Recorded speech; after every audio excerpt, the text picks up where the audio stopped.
आखिरकार ईरान और इजराइल के बीच युद्ध थम गया है। बुधवार को दोनों देशों ने एक दूसरे पर कोई हमला नहीं किया।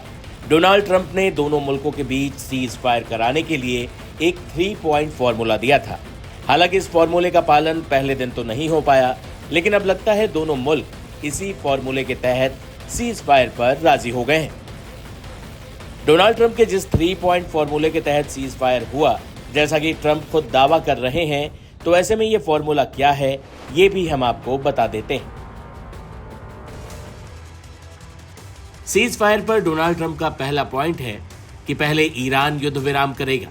ट्रंप के मुताबिक दोनों देश पहले अपनी अंतिम सैन्य कार्रवाइयां पूरी करेंगे, इसके बाद ईरान पहले 12 घंटे सीज फायर करेगा।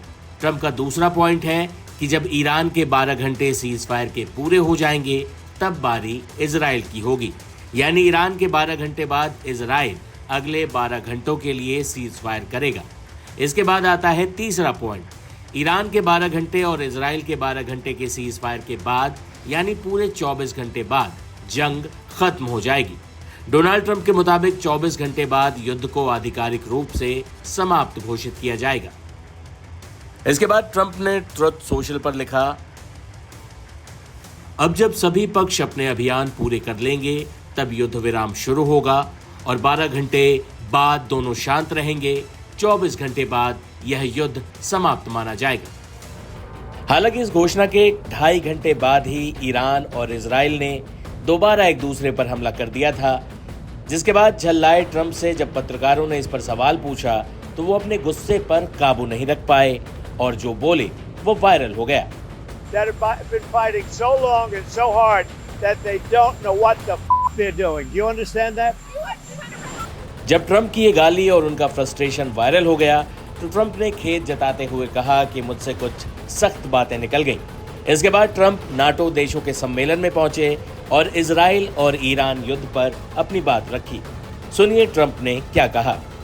It's a virtual obliteration.